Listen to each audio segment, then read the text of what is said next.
दोस्तों बहुत बहुत स्वागत है हमारे यूट्यूब चैनल टन्ना क्लासेस पर। देखिए आज का हमारा जो टॉपिक है प्रथम विश्व युद्ध। जैसा कि इसके पहले मैंने एक वीडियो अपलोड किया था जो कि हिटलर का उदय था, नासीवाद था, तो वहाँ थोड़ी सी चर्चा इसके बारे में किए थे कि प्रथम विश्व युद्ध। लेकिन प्रथम विश्व युद्ध यानी फर्स्ट वर्ल्ड वार एक अलग स्पेशल टॉपिक है और बहुत बड़े टॉपिक होता है।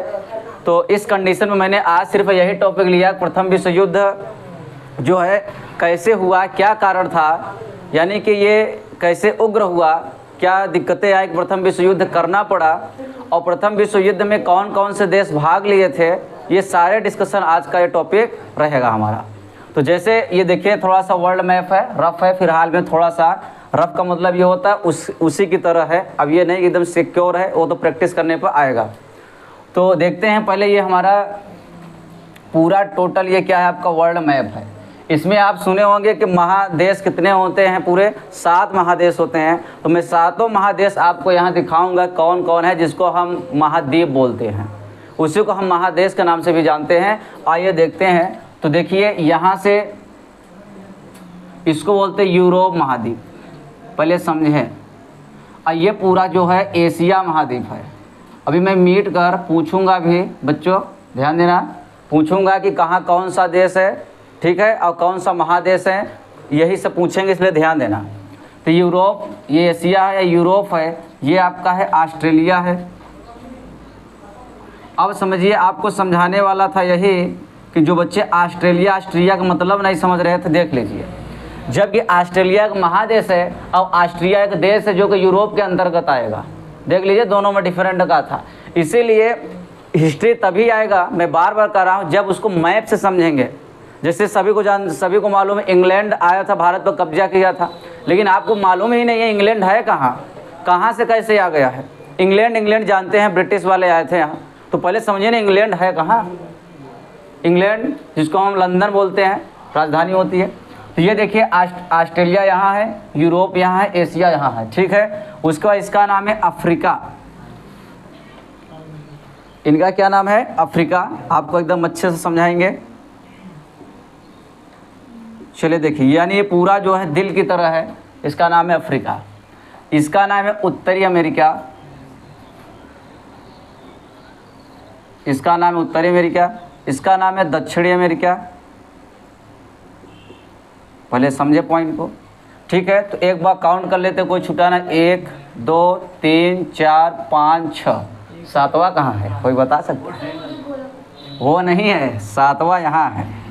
कभी कोई मैप अब देखना ही नहीं करता है। इसको नीचे कर देते, ये बर्फ से पूरा ढका हुआ है। इसका नाम है अंटार्कटिका,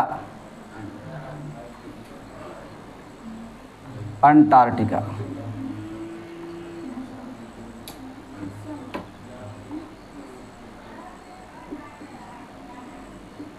अंटार्कटिका, ठीक है, यानी 7 पूरे हो गए। जैसे अभी देखते हैं जो बच्चे पढ़ते हैं, सबसे बड़ा महाद्वीप या सबसे बड़ा महादेश एशिया महादेश, ठीक है। लेकिन अगर ग्राफ से पढ़ लेंगे तो पूरी ज़िंदगी भर याद रहेगा कि सबसे छोटा कौन है। क्रम से अगर पूछा जाए, बढ़ते क्रम घटते क्रम में पूछा जाए तो बताइए सबसे बड़ा कौन सा दिख रहा है? एशिया महाद्वीप। उसके बाद कौन दिख रहा है?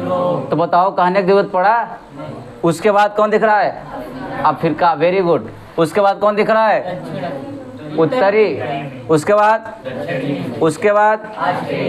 बाद बोलो। 7 के 7 द्वीप आपने, अर्थात महादेश, आज अपने आँख से देख लिए कहाँ कहाँ हैं। और एक महादेश के अंतर्गत कई देश होते हैं। जैसे भारत एक अपना देश है और भारत ये है, देखो, इसीलिए आपको रटा हुआ है कि भारत एशिया महाद्वीप में है। बार बार का महाद्वीप का मतलब महादेश समझना है। और ये देखिए क्या है, अब थोड़ा सा हम इसके बारे में डिस्कशन करते हैं। तो आपने मोटे मोटे तौर पर देख लिया। अगर मुझे लिखना हो तो पहले बताइए, पहले पे कौन है? एशिया। चलिए, दूसरे पे कौन है? Very good, Europe. तीसरे बताइए? अफ्रीका। Very good. चौथे बताइए? उत्तरी अमेरिका। बहुत बढ़िया। 5वें देखिए। चलिए 6वें देखिए, ऑस्ट्रेलिया है। चलिए 7वें पे कौन है? लेकिन ध्यान देना है, ये सबसे बड़ा है और ये सबसे छोटा है, क्योंकि जो पास होता है, जो टॉप करता है टीचर, उसी का नाम याद रखता है, और जो फेल होता है उसी का रखता है। बीच वाले ऐसे पड़े रहेंगे।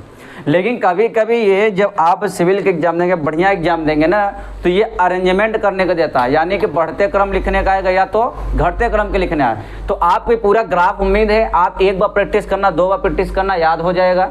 ठीक है, कैसे बना है, और ये बनाने के बाद आप देख लें एशिया सबसे बड़ा है, दूसरे नंबर यूरोप है, तीसरे अफ्रीका है, और चौथे पर उत्तरी अमेरिका, 5वें पर दक्षिण अमेरिका, 6वें पर ऑस्ट्रेलिया, 7वें पर अंटार्कटिका। तो बताइए 7 को 7 दिमाग में धंसा। अब चलते हैं, अगर प्रथम विश्व युद्ध याद करना है, फर्स्ट वर्ल्ड वॉर याद करना है, तो कम से कम 14-15 देश का नाम याद रखना होगा, क्योंकि लगभग 14-15 देश का नाम डिस्कशन होता है। कहीं फ्रांस आ रहा है, कहीं ऑस्ट्रेलिया आ रहा है, कहीं जर्मन आ रहा है, कहीं तुर्की आ रहा है, कहीं स्पेनिश आ रहा है, कहीं सर्बिया आ रहा है। लेकिन हम ये चीज़ ग्राफ में समझे ही नहीं है ना। जिसे जितने भी मैंने नाम लिया, सारे नाम पूछा जाए किसके अंतर्गत आ रहा है, अर्थात रूस जो है, रूस एशिया महाद्वीप में आता है कि यूरोप महाद्वीप में आता है। ये सब ऐसे क्वेश्चन वहाँ बनते हैं कंपटीशन में जो कि भनक नहीं लगता है। अर्थात हम वन लाइनर पढ़ते हैं, जबकि अगर पूरे ग्राफ से पढ़ेंगे, जबकि पूरे अगर हम ग्राफ से पढ़ेंगे, इस ग्राफ के अंतर्गत आपको पूरा समझ में आ जाएगा। बात क्लियर होगा। इस कंडीशन पे सारे हमने यहाँ ग्राफ बनाया। अब चलते हैं, कुछ देश हैं, कम से कम 14-15 देश है, उन सभी देशों के बारे में डिस्कशन करते हैं। कौन कहाँ है, जैसे जैसे मैं कर रहा हूँ वैसे उसका मैं मीटूंगा, पूछूंगा कौन सा देश कहाँ है, तो आप हाथ रख देना कि यहाँ है ये देश। ठीक है, उंगली से बताना हाँ। तो चलिए इसको हम एक बार मीट देते हैं। इसके बारे में पूरा डिस्कशन हो चुका है। अब हम यहाँ थोड़ी सी अब डिवाइड करते हैं इनके बारे में। ठीक है, बाकी इनको रहने देते हैं, इनका काम ही नहीं है। तो देखिए ये जो पार्ट है यहाँ से यहाँ तक का, ये देखिए, इनको हम बोलते हैं चीन। क्या बोलते हैं? चीन। और ये आपका है भारत। तो भारत चीन पास पास है, कोई दिक्कत। उसके बाद यहाँ से यहाँ तक का जो पूरा पार्ट है, इसको बोलते हैं रूस। क्या बोलते हैं? तो रूस किसके अंतर्गत आया था? एशियाई महाद्वीप में आया था ना। चलिए अब ध्यान देना है, रूस से सटा हुआ आपका है जर्मन। कौन है? जर्मन से सटा हुआ है आपका फ्रांस। कोई दिक्कत। अब ध्यान देना है, फ्रांस से सटा हुआ है, यहाँ 2 भाग है, किधर है किधर। इनका नाम है पुर्तगाल। का नाम है? और इनका नाम है स्पेन। का नाम है स्पेन, यानी कि ये इनसे सटा हुआ है पूरा, ये स्पेन है। अब पूरा यहाँ जो है उनका नाम है पोलैंड। क्या नाम है? पोलैंड। कोई दिक्कत। और इनका नाम है, इनका जरूरत नहीं है, और बता रहे कि इनका जरूरत पड़ेगा। ठीक है, उत्तरी अमेरिका, दक्षिण में, हाँ यहाँ यूएसए है। अगर कोई कहे यूएसए किस में है, उत्तर में पड़ता है, उत्तरी अमेरिका दक्षिण अमेरिका में, तो आंसर आएगा उत्तरी अमेरिका, यूएसए पड़ता है। ठीक है, ये सारे। इसके नीचे देखिए, जर्मन के नीचे पड़ेगा ऑस्ट्रिया। क्या पड़ेगा?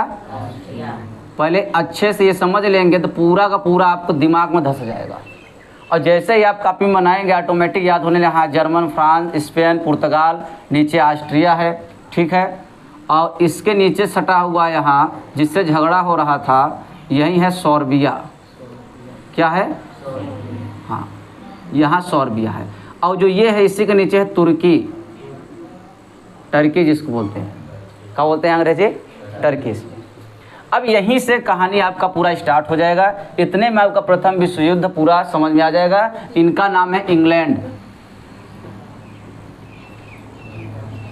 ठीक है, उम्मीद है आपको पूरा समझ में आ गया है। एक और देख लीजिए, इनका नाम है नॉर्वे। फालतू में था लेकिन इसका डिस्कशन नहीं होगा, फिलहाल में मैंने बनाया।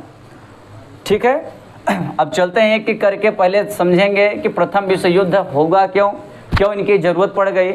लेकिन मैं इससे पहले एक बार देखते हैं कि किनका दिमाग तेज है, इसके बारे में मीटेंगे और पूछेंगे कौन सा देश कहाँ था। तो मैं 10 सेकेंड के लिए दे रहा हूँ टाइम, और उसके बाद मैं मीट दूंगा, नाम मीटूंगा, और गोले गोले वही रहेंगे। ठीक है, तो जैसे पुर्तगाल आप देख रहे हैं, कुछ टिकी याद रखना है। जब पुर्तगाल सबसे बाहर है और गाल भी सबसे बाहर है। ठीक है। तो गाल से लगाई है पुर्तगाल, पुर्तगाल से जुड़ा हुआ स्पेन, स्पेन से जुड़ा है फ्रांस, फ्रांस से जुड़ा है जर्मन, और जर्मन से है रूस, रूस के नीचे ऑस्ट्रिया, ऑस्ट्रिया के नीचे तुर्की, और बगल में सर्बिया, और सर्बिया टच में किसके है? रूस के। तो क्वेश्चन कह देगा कि बताइए निम्नलिखित में कौन से रूस से संपर्क में बनाता है? सर्बिया बना रहा है, जर्मन भी बना रहा है, लेकिन जर्मन बड़ा है, सर्बिया छोटा है, क्योंकि हम गोले जो बनाए हैं उसमें कुछ खास है। बड़े छोटे के से पता चल रहा है कौन सा बड़ा है कौन सा छोटा है। तो मैं एक बार मिट रहा हूँ, अब पूछेंगे जिससे आकर बताना, ठीक है? चलिए,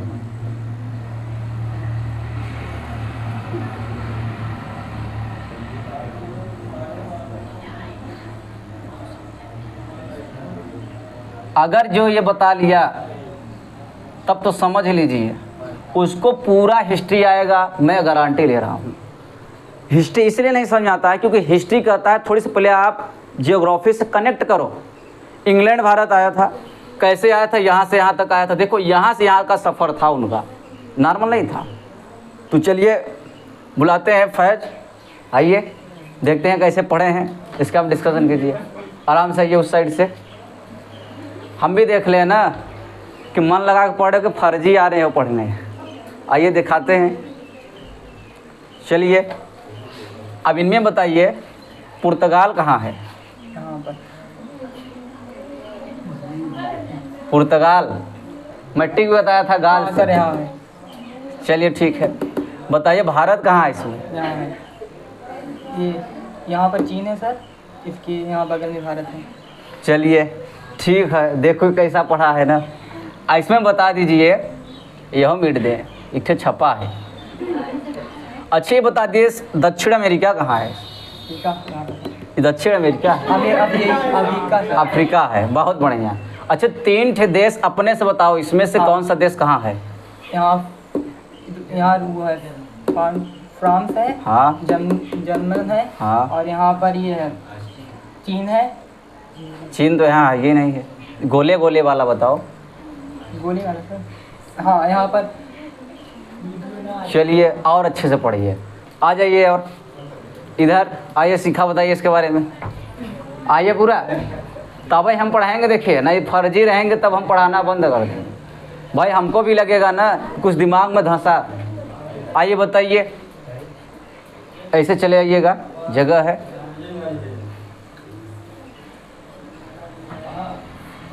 चलिए बताइए इनमें फ्रांस कहाँ है? फ्रांस, हाँ सर इसमें। बहुत बढ़िया।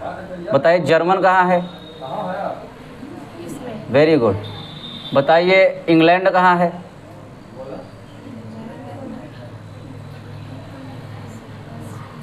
पुर्तगाल कहाँ है? इसमें। बहुत बढ़िया। भारत कहाँ है? इसमें।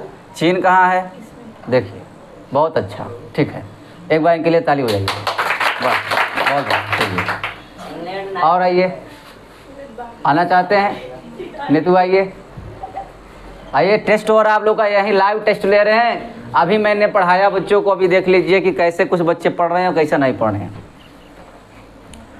चलिए मैं बताइए पुर्तगाल कहाँ है? बहुत बढ़िया। फ्रांस कहाँ है? बहुत। जर्मन कहाँ है? ठीक है। और चीन कहाँ है? भारत कहाँ है? इंग्लैंड कहाँ है?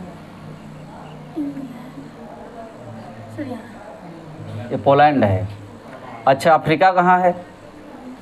अफ्रीका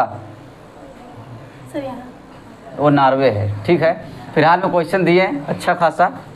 तो अब चलते हैं आगे, हम युद्ध के बारे में चर्चा करते हैं। तो ठीक है, क्योंकि आप मैप में जब तक जानेंगे नहीं कौन सा देश कहाँ है तो आपको कुछ नहीं समझ में आएगा। ठीक है, अब हम सारे नाम लिख दे रहे हैं। तो यहाँ आपका पुर्तगाल है, ठीक है, यहाँ आपका स्पेन है। एक बार फिर देखते हैं, स्पेन से लगा हुआ क्या था? यूरोप नहीं था, ये पूरा स्पेन ही है। इसको हटाओ, एक गोला डबल हो गया है। यहाँ आपका है फ्रांस, यहाँ है आपका जर्मन, यहाँ आपका ऑस्ट्रिया, यहाँ है आपका तुर्की, यहाँ है आपका सर्बिया, ठीक है, यहाँ आपका है भारत, यहाँ आपका है चीन, ये है रूस, ये है पोलैंड, ठीक है, ये आपका इंग्लैंड है। उसका काम नहीं है क्योंकि काम यहीं से, युद्ध यहीं से होगा, अफ्रीका से कुछ लेना देना कर रहे हैं तो लिख ही देते। तो बताइए, अब थोड़ा सा हम चर्चा करते हैं कि युद्ध कैसे हुआ। तो मैंने तो बेसिक थोड़ा सा ग्राफ के बारे में पूछा ताकि थोड़ा सा नॉलेज हो जाए, इसके बारे में तो चर्चा हो चुका है, इनकी कहानी ख़त्म करते हैं। तो देखिए, अगर पूछा जाए सबसे पहले अगर पूछा जाए यूरोप में सबसे मजबूत देश कौन था, फ्रांस था। सबसे मजबूत देश कौन था यूरोप में, फ्रांस। लेकिन फ्रांस और जर्मन के बीच एक युद्ध हुआ, समझ में आया? फ्रांस और जर्मन के बीच क्या हुआ, ये युद्ध हुआ 1870 में हुआ, ठीक है। उसके बाद 1871 में संधि भी हुई, बात नहीं समझ में आया? तो ये इस युद्ध में क्या किया गया कि फ्रांस को जर्मन हरा दिया। बात समझ में आया? फ्रांस को कौन हरा दिया, जर्मन। जबकि इसके पहले मजबूत कौन था, फ्रांस था। जब फ्रांस को जर्मन किस युद्ध में हराया, 1870। और इसी युद्ध के बाद एक संधि हुआ। संधि का मतलब होता है समझौता। जैसे लोग बाद में लड़ाई झगड़ा दो पार्टी कर लेती है तो संधि कहाँ होता है, थाने में होता है, नहीं होता है। दो पार्टी आपस में जब झगड़ा करता है, भले होता है, तो थाने में जाते हैं, कहते भाई साहब सुन लो, होना है 50,000 रुपये दे दो, जितना हमको चोट लगी है, कहानी ख़त्म। तो ऐसे इसमें भी जब युद्ध होता है तो एक संधि करना पड़ता है। और उस संधि का मतलब क्या होता है कि जो लॉस हुआ है उनको अगर दे दिया जाए तो हमारा आपका रिश्ता ख़त्म, आप अपना देखो हम अपना देखें। उस संधि में क्या हुआ कि जो आपका जर्मन था, उस जर्मन ने लिखा ने फ्रांस के दो राज अल्सेस और लॉरेंस को मांगा था। और अल्सेस और जो लॉरेंस है, ये ऐसा राज्य था फ्रांस का दो जहाँ कोयले का खदान था, समझ में आ नहीं है, अर्थात वहाँ से उत्पादन प्रोडक्शन ज़्यादा होता था। लेने के बाद अब जर्मन के प्रधानमंत्री उस समय कौन था, बिस्मार्क। वो बहुत दिमागदार था। जैसे अगर किसी को थोड़ा सा अगर विवाद हुआ, उससे हम ज़्यादा पैसा ले लेंगे तो दुश्मनी तो देखेगा ही देखेगा। बड़े दिमागदार था कौन, जर्मन। वो जर्मन क्या किया, अपने अंतर्गत ऑस्ट्रिया को और इटली, बहुत बढ़िया एक नया नाम था इटली, देख लीजिए इटली भी था, यहाँ है, जो जूते के आकार का है, इसी का नाम है इटली, याद रखो, जूते के आकार का है जो इटली। तो ये बड़ा बढ़िया था। जब देखा कि हम तो अब संधि कर लिए, उनका दो राज्य को हड़प लिए, अपने में कर लिए हैं, उस कंडीशन प्रधानमंत्री क्या था, बिस्मार्क ने ऑस्ट्रिया को किस में लिया, सॉरी ऑस्ट्रिया को 1872 में, और इटली को किस में लिया।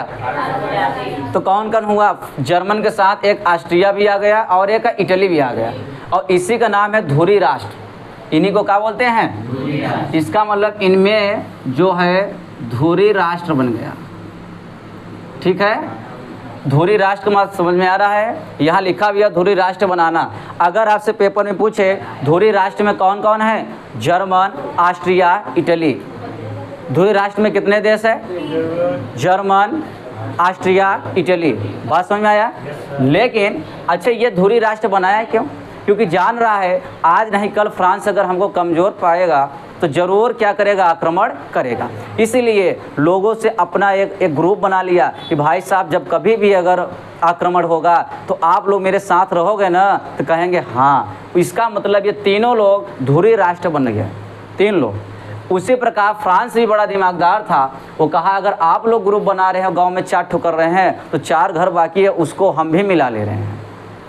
बताइए, गांव में अगर 2 पार्टी में झगड़ा होता है तो जो बाकी रहते हैं लोग सोचते हैं अगर वो हमारे कहते हो जाएंगे तो हम मजबूत हो जाएंगे। तो जो अब कौन कौन से बच्चे थे उनको देखें, तो जो फ्रांस है 1907 में त्रिमित्र में कौन कौन था, फ्रांस, इंग्लैंड, रूस। यानी ये रूस था, ये फ्रांस था और इंग्लैंड। यानी फ्रांस ने रूस को भी अपने में लिया और इंग्लैंड को भी लिया। ये मैं हिटलर वाले में थोड़ा सा डिस्कशन किया था। अब बात आता है, ये तो ठीक है, जब ये झगड़ा हुआ, विवाद हुआ, संधि हो गया, तो अब दोबारा झगड़ा कैसे हुआ? विवाद दोबारा कैसे हुआ? क्योंकि एक बार अल्सेस और लॉरेंस जब राज्य ले लिया जर्मन, उसके बाद तो शांति हो गया ना। लोग कहते हैं एक बार मैं पुलिस कहता मैं आप लोगों को समझौता कर दिया था, तो दोबारा कैसे झगड़ा होगा? वही बात अब उठेगा। कंडीशन देखो, ऑस्ट्रिया जो है एक छोटा सा देश था, तुर्की स्थान था तुर्की। तुर्की पर ऑस्ट्रिया कब्जा किया था। पहले समझिए बात को, कौन? ऑस्ट्रिया किस पर किया था? तुर्की पर। और सर्बिया चाह रहा था तुर्की पर हम कब्जा कर लें। पहले बात समझिए, ऑस्ट्रिया पहले से ही टर्की पे कब्जा किया था, लेकिन सर्बिया चाह रहा था हम भी कर लें। बात समझ में आया? इसलिए ऑस्ट्रिया के राजा युवराज, यहाँ देखिए इसके बारे में दिया होगा, ठीक, ऑस्ट्रिया ऊपर है, ठीक है। ऑस्ट्रिया के युवराज, यहाँ लेकिन ऑस्ट्रिया तुर्की पर कब्जा किया था, जो हमने आपको बताया। अच्छी एक चीज़ देखिए, यूरोपीय समाचार ने घी का काम किया। इसका मतलब क्या हुआ? शाब्दिक अर्थ समझिए, यानी कि यूरोप में समाचार था। समाचार लोग हर जगह रहते, भारत भी समाचार हैं।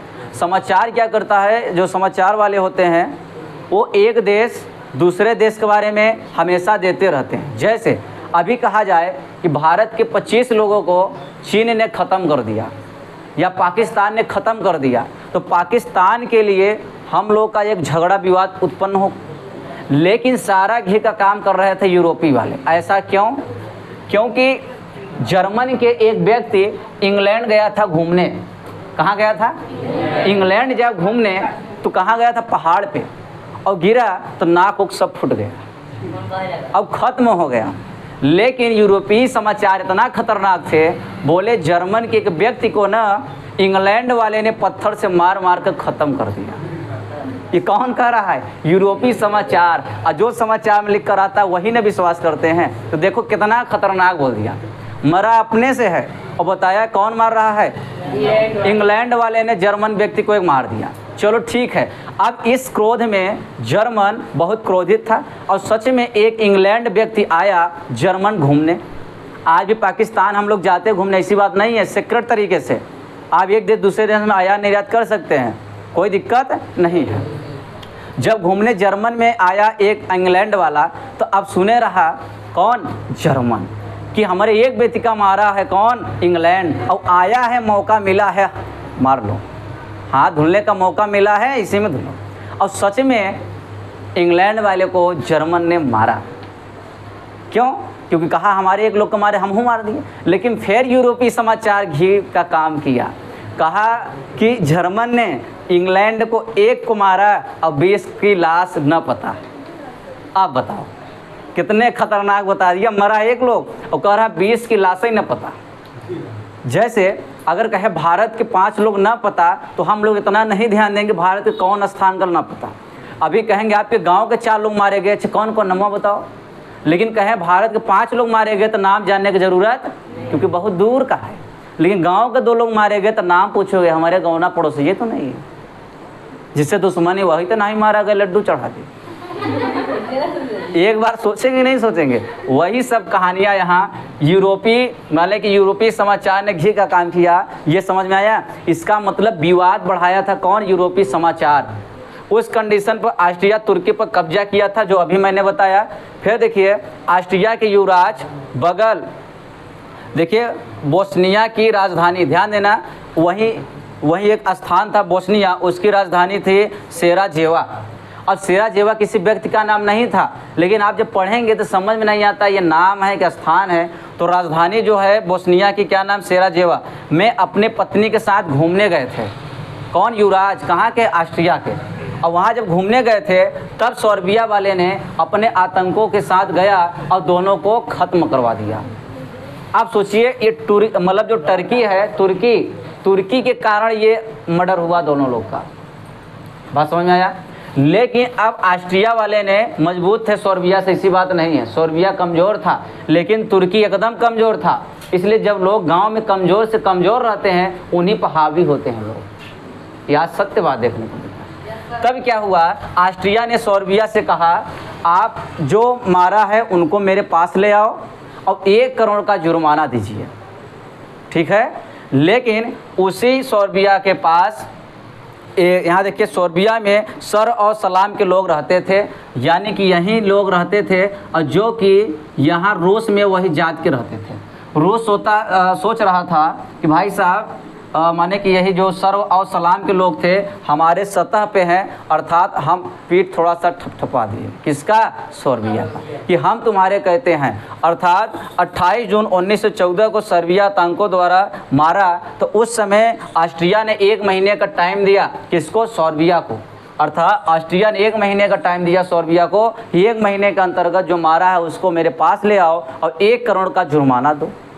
अब ये बेचारा कह रहा है कि वो तो खुद ही दबंग, अब हम बचेंगे नहीं, तो थोड़ा सा किसके पास गया? रूस के पास। रूस कहा ठीक है, तुम लोग मेरे पास के हिस्सेदार हो, हम आपके पास हैं, साथ है, जाओ। लेकिन जैसे ही जब युद्ध होने लगा, 1 महीने के बाद 14 जुलाई ही आएगा, 28 जून के जस्ट 1 महीने बाद कहाँ आएगा? 28 जुलाई। और प्रथम विश्व युद्ध यहीं से छिड़ा। अब जब प्रथम विश्व युद्ध हुआ तो बात समझिए, प्रथम विश्व युद्ध हुआ उस कंडीशन पर ऑस्ट्रिया किस पर पूरा कब्जा कर चुका था? सोर्बिया। तो ये इससे नहीं, भले मतलब पीठ थपथपाया था, लेकिन झगड़ा में ये पहले नहीं शामिल हुआ। कहा भैया तुम्हारा झगड़ा अपना जाओ ना, हमसे नहीं मतलब है, भले आपके साथ थे। लेकिन फ्रांस ने कहा ऑस्ट्रिया को, फ्रांस ने कहा ऑस्ट्रिया को सर्बिया को खाली कर दो। अब बताइए ऑस्ट्रिया का मित्र जर्मनी न है, तो आजकल भी आप लोग देखते हैं झगड़ा वगड़ा गांव में बड़ा बढ़िया होता, ऐसा एक दूसरे के साथ करते हैं कि झगड़ा तुरंत स्टार्ट हो जाता है। जबकि इसके पहले ही जर्मन और फ्रांस ज़बरदस्त दुश्मन थे लोग एक साइड में, जो कि संधि होने पर थोड़ी सी शांति था। अब बताइए ऑस्ट्रिया का मित्र ही ना है जर्मन, अगर फ्रांस कहेगा ऑस्ट्रिया भाई उसको हटाओ, तो ऑस्ट्रिया कहेगा ना जर्मन भाई ये मुझको परेशान कर रहा है। अब फिर इन दोनों का युद्ध चालू हो गया, क्योंकि वैसे दुश्मनी था। कैसों मैसे पुलिस दरोगा पैसा वैसा देकर बढ़िया समझौता हुआ, फिर आपस में झगड़ा तीसर का लोग करा दिए। तो वही कहानियाँ देखिए। अब जर्मन फ्रांस का फिर युद्ध हुआ 14 जुलाई 1914 में। फर्स्ट वर्ल्ड वार यही मेन थे, लेकिन अब ये फ्रांस त्रिमित्र बनाया था। किसके साथ? फ्रांस, रूस, इंग्लैंड बना चुका था पहले से, क्योंकि जान रहा था ना कि युद्ध कभी भी हो सकता है। अब देखो पासा पलट रहा है। अब कह रहा है फ्रांस जर्मन झगड़ा हो रहा है, तो रूस को भी कह रहा है रूस साहब मेरा मदद करो। और रूस क्षेत्रफल में बड़े हैं, परंतु शक्तिशाली नहीं है। जैसे 2 दबंग आपस में झगड़ा कर रहे हों और एक ठे कमज़ोर लोग आए झगड़ा कर रहे, तो पहले उसको छोड़कर कमज़ोर वाले को पीटेगा कि पौवा भर का झगड़ा कर रहे आए हो। बात सही है, 2 लोग आपस में झगड़ा किए रहे, कोई कमज़ोर व्यक्ति जाए झगड़ा करने तो पहले उसको छोड़ेगा, पहले तुम ठहरो हम इसी को समझाते हैं, ठीक है कि नहीं। वही कहानियाँ हुआ कि फ्रांस और जर्मन आपस में एक टक्कर के थे, लेकिन ये कमज़ोर देश आकर झगड़ा कर रहा है। तो जर्मन कह रहा ठहरो तुमसे बाद में निपटेंगे, पहले इसी से निपटेंगे, पौवा भर का है झौवा भर का झगड़ा करने आया, ठीक है। इस कंडीशन पर जर्मन ने पहले रूस को इतना ठंडा कर दिया, कम से कम करोड़ों लाखों सैनिकों को मारा। फिर जब देख रहा है रूस हम कमज़ोर वैसे ही थे, मेरी प्राण जाने वाला था, निवेदन कर रहा है भाई साहब जाओ हम इस संधि में नहीं हैं, अब हम कुछ नहीं करेंगे। तब कहा हाँ ठंडा गए ना, अब दोबारा नहीं आओगे? रूस कह रहा नहीं अब नहीं आएंगे। तब बड़े प्रेम से आया, ठीक अब 3 गुट में 1 लोग चले जाए तो कमज़ोर हो जाएगा। अब उस कंडीशन पे जर्मन ने फ्रांस पर हमला करना चालू किया, ठीक है। और उसी के बीच में यूएसए साथ देना चालू किया। लेकिन बड़ा खतरनाक इटली धोखेबाज था।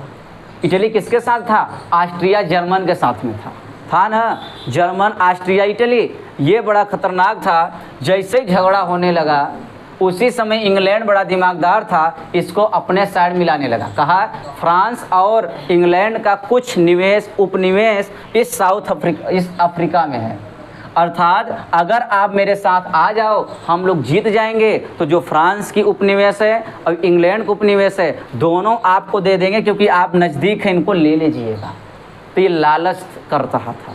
अब बताओ जर्मन से ऑस्ट्रिया के साथ ही इटली था ना, अब बताइए ये क्या हुआ? पलट गया। किसमें? युद्ध में। वैसे भी जब झगड़ा होता है तो जूता पलट जाता है कि नहीं पलटता है? आपस में झगड़ा होता है तो जूता निकल के पलटता नहीं है का? तो जूते की तरह था भी और झगड़े में पलट गया। तो याद से कर लेना कि झगड़े में कौन पलटा था? इटली। काहे आकार में कैसा था? जूते की तरह। इस कंडीशन बड़े आराम से ये पलट के इंग्लैंड की तरफ हो गया। उसके बाद जब ये कमज़ोर था तब जाके यूएसए ने इसका साथ दिया। कहा भाई साहब उधारी सहित मुझसे हथियार ले लीजिए, जीतने के बाद मुझे पैसा दे देना, लौटा देना। उस कंडीशन में अब यूएसए जो है पनडुब्बी से, मान लें कि जिसमें क्या कहते हैं यूएसए लिखा हुआ था जहाज़ में, उसी जहाज़ से कहाँ फ्रांस में आ रहा था क्या? हथियार। और जर्मन पनडुब्बी बहुत ही खतरनाक थे। उनको पता कैसे चला? जब उस हथियार से गोली में लिखा था मेड इन यूएसए यानी अमेरिका, तब जर्मन को मालूम हुआ अच्छा यह मिला है। कुछ लोग झगड़वा में कहते हैं ये जीत जाए। झगड़ा नहीं करेंगे, मनाएंगे, वो जीत जाए फलनवा हार जाए। ऐसे ये सामने से नहीं, लेकिन चाह रहा था फ्रांस जीत जाए, इसलिए छिप कर मदद कर रहा था। लेकिन छिपता कोई चीज़ कहाँ? गोली में साफ लिखा है मेड इन अमेरिका। अब पता हुआ जर्मन अच्छा तू भी मिला, चलो आने दो तुम्हारा बारूद। जिस जहाज़ में हथियार था, जिस जहाज़ में यूएसए लिखा था, अमेरिका लिखा था, जर्मन पनडुब्बी उसी जहाज़ को डुबा देते थे। बड़े खतरनाक थे। जर्मन क्या करते थे? पनडुब्बी यूएसए जहाज़ को ही डुबा देते थे। अब यूएसए क्या कर रहा था? जर्मन से डायरेक्ट कह रहा है भाई साहब अब छिप कर नहीं, डायरेक्ट आकर मुझसे युद्ध करो। और यूएसए आज भी एकदम मजबूत है हथियार के मामले में, ठीक है। अमेरिका जब दोनों में युद्ध होने लगा तो धीरे धीरे करके जर्मन क्या हुआ? हारना चालू कर दिया। और इसके आगे की कहानियाँ जस्ट जो हिटलर वाली चैप्टर था उसी में इसका डिस्कशन किया गया है कि कैसे लास्ट में जर्मन के एकदम स्थितियाँ खराब हो गया। नोट जलाकर भोजन बना रहे थे, याद आया? एक इतना स्थिति खराब हो गया था कि $1 64 करोड़ के बराबर था। 64 लाख के बराबर था। वहाँ मार्का चलता, जर्मन में पैसा का चलता था मार्का। इतने ख़राब हो गया स्थिति कि एक महिला बेचारी टोकरी में क्या ली थी? मार्का का सिक्का ली थी, एक टोकरी, और 2 ठे चोर उसको मिल गए, कहें इसको रखो, और बेचारी रख दी और कहा चलो। अब देख रहा कोई नहीं है, सारे सिक्के को पलटकर सिर्फ है उसका टोकरी लेकर भाग गया। क्यों? क्योंकि टोकरी बहुत महंगा था उस कंडीशन। पैसे के मामले में सामान बहुत महंगा है। बताओ जब पैसे को तौल कर लकड़ी दे रहे थे तो जर्मन को वो दिन आया था कि पैसे ही जला कर भोजन पका रहे थे। नोट जलाओ भोजन पकाओ। अब बताओ इतने नोट जलाने पर 1 कप चाय तैयार होता था तो चाय की कीमत क्या रहा होगा? एकदम गिर चुका था जर्मन। तब जाकर एक राजा की तलाश था और युद्ध में सैनिक की ज़रूरत था। थोड़ा सा हम रिवाइज करा दे रहे हैं फिलहाल में। उस कंडीशन में सैनिक की ज़रूरत था और उसी सैनिक में एडोल्फ हिटलर शामिल हुआ, क्योंकि जर्मन में सैनिक की ज़रूरत भी था। एडोल्फ हिटलर उसके पहले पत्रकार था, आराम से मतलब जो चित्रकार था, चित्र वगैरह बनाता था। लेकिन आज भी कहा जाएगा भारत में बहुत बड़ा क्रांति हो रही है, एक देश इस पर प्रहार कर रहा है तो कोई मकान बनवाएगा का? न्यूज़पेपर में देख रहा है कहाँ मारेंगे, हम लोग बचेंगे कि मरेंगे, कि पहले मकान बनवाएगा? ठीक है, बेचारा गया हिटलर, कहा मालिक साहब आपका घर पेंट दें, चित्र बना दें, कहाँ भी देख रहे हो क्या हो रहा है, इतनी बड़ी क्रांति तुमको मकान बनने को लगा है। उस कंडीशन में जब चित्रकार था पैसा नहीं पा रहा था बेचारा, तो अब उसकी मजबूरी था। उसी समय सैनिक में भर्ती हो रहा था तो एडोल्फ हिटलर को थोड़ा सा सैनिक में शामिल कर दिया गया। उसको कागज़ पत्र वाला काम मिला था, लेकिन ज़रूरत पड़ने पर उसको बंदूक भी दिया जा रहा था चलाने के लिए। लेकिन इतना बढ़िया काम किया, इतना बढ़िया निशाना लगाना स्टार्ट कर दिया था एडोल्फ हिटलर कि उसको आयरन क्रॉस मिला था। आयरन क्रॉस सैनिक में उस समय बहुत अच्छा माना जाना उपहार मिल रहा था। समझ आया?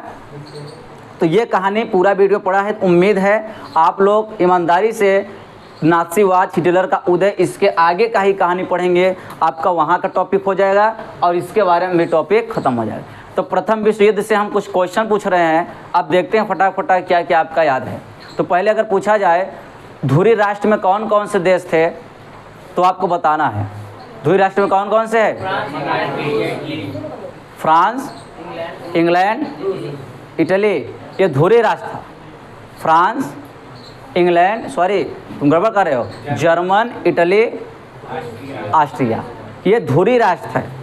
मित्र राष्ट्र कौन, त्रिमित्र कौन कौन थे? फ्रांस, इंग्लैंड, रूस। बात समझ में आया? कोई दिक्कत? तो ये सब चीज़ें समझ में आया। तो इस कंडीशन के बाद आइए सारा आपका स्क्रीनशॉट ले लेना। लास्ट में लिखा इस युद्ध में इंग्लैंड इटली को अपने में शामिल कर लिया।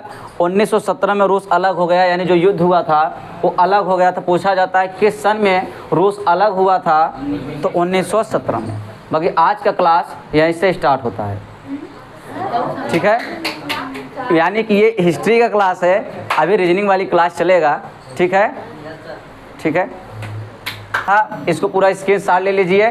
बाकी आज का क्लास माने कि हिस्ट्री का क्लास समाप्त हो रहा है, इसके बाद जस्ट रीजनिंग क्लास ओपन होने वाली है, ठीक है?